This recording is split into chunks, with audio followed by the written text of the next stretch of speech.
ছাত্র বন্ধুগণ, আপনারা দীর্ঘদিন যাবৎ ন্যায্য অধিকার আদায়ের লক্ষ্যে আন্দোলন সংগ্রাম করে যাচ্ছেন। আপনাদের এই আন্দোলন সংগ্রামের সাথে বাংলাদেশ টেক্সটাইল গার্মেন্টস ওয়ার্কার্স ফেডারেশনও এতটা সংহতি প্রকাশ করেছে এবং বাংলাদেশ টেক্সটাইল গার্মেন্টস ওয়ার্কার্স ফেডারেশনের কেন্দ্রীয় প্রেসিডেন্ট প্রখ্যাত শ্রমিক নেতা অ্যাডভোকেট মাহবুবুর রহমান ইসমাইল স্যার আপনাদের সাথে আরো আগে থেকে কাজ করে যাচ্ছে। আমরাও গার্মেন্টস শ্রমিকদের অধিকার, আউটসোর্সিং শ্রমিকদের অধিকার, বাংলাদেশের সকল শ্রমিকদের অধিকার আদায়ে আমরা বদ্ধপরিকর। আউটসোর্সিং বায়ু বন্ধের যেভাবে চাকরির নামে কর্মের নামে ঠকানো হচ্ছে, এই ঠিকাদার প্রথার কারণে আমাদের শ্রমিক ভাই বোনেরা কাজ করছে কিন্তু তারা অধিকার থেকে বঞ্চিত হচ্ছে।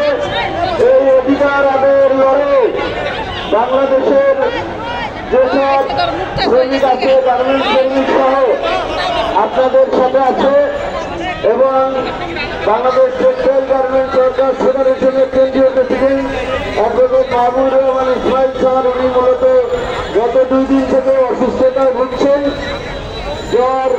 এবং আপনারা ওটা জানেন কিনা, এই শ্রমিক অধিকার আদায়ের লক্ষ্যে ওনার জীবনে 22টা মামলা খেয়েছেন এবং ওনাকে রিমান্ডে নেওয়া হয়েছে। হাত পায়ের নখগুলো ফ্লাশ দিয়ে টেনে টেনে উঠিয়ে নেওয়া হয়েছে, অনেক নির্যাতন করা হয়েছে। এই জন্য মাঝে মাঝে উনি অসুস্থ হয়ে পড়েন। আর উনি মূলত অনেকগুলো সংগঠন পরিচালনা করেন। Bangladesh textile garments workers federation এটার কেন্দ্রীয় প্রেসিডেন্ট, আবার বাংলাদেশ মোটরযান মেকানিক ফেডারেশন এটারও কেন্দ্রীয় president, Bangladesh workers legal aid council এটার চেয়ারম্যান এবং লেবার কোডের আইনজীবী সমিতিরও প্রেসিডেন্ট নারায়ণগঞ্জ, আপনারা জানেন। এবং প্রতিদিনই উনি খুব ভোরে ঘুম থেকে ওঠেন এবং গভীর রাত পর্যন্ত খুব ব্যস্ত থাকতে হয়, মাঝে মাঝে শরীরে সাপোর্ট করে না। গত রাত সারা রাত আমি স্যারের সাথে ছিলাম, সকালবেলায় স্যারের ঘুম থেকে আমি বের হয়েছি।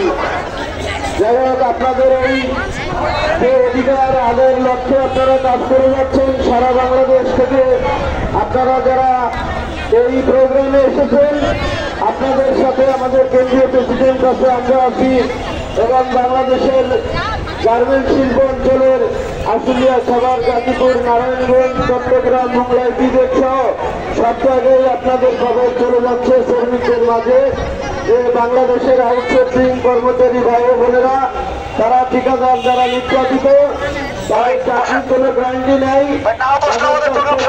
হচ্ছে এবং যে বেতনটা পাওয়া হয় সেখান থেকে ঠিকাদাররা কেটে নিচ্ছে। নানা রকম হয়রানির শিকার আপনারা হচ্ছেন। বৈষম্য বিরোধী আন্দোলনে 5 তারিখে 5 আগস্টে যদিও সরকার সরকারকে ঘটানো হয়েছে, বর্তমান সরকার এসেছে। আমাদের দেশের সরকারের যে অবস্থা, রাজনৈতিক যে উত্তপ্ত পরিস্থিতি, সবকিছুর ভিতর দিয়ে আমাদের আন্দোলন সংগ্রামের মাধ্যমে আমাদের এই অধিকারকে আমরা আদায় করব। এজন্য আমরা মাঠের আন্দোলন যেমন আমাদের সক্রিয় থাকবে, তেমনি আইনি প্রক্রিয়া অনুসরণ করে আমাদের লড়তে হবে। আপনারা জানেন এই ঠিকাদার প্রথা বাতিলের প্রধান অন্তরায় হয়ে দাঁড়িয়েছে সরকারের মধ্যে, সচিবালয়ের মধ্যে একবারে অসাধু কর্মকর্তারা তাদের যোগ্য সদস্য এই ঠিকাদার প্রথা এখনো জারি রয়েছে। আমরা যে কোনো মূল্যে এই ঠিকাদার প্রথা বাতিল চাই এবং আন্দোলন সংগ্রামের মাধ্যমেই আমরা এই ঠিকাদার প্রথা বাতিল করব। আমি আমার বক্তব্য দীর্ঘায়িত করব না, এখন আপনাদের সামনে বক্তব্য রাখবেন বাংলাদেশ টেক্সটাইল গার্মেন্টস ওয়ার্কার্স ফেডারেশনের নারায়ণগঞ্জ মহানগরের কমিটির সাধারণ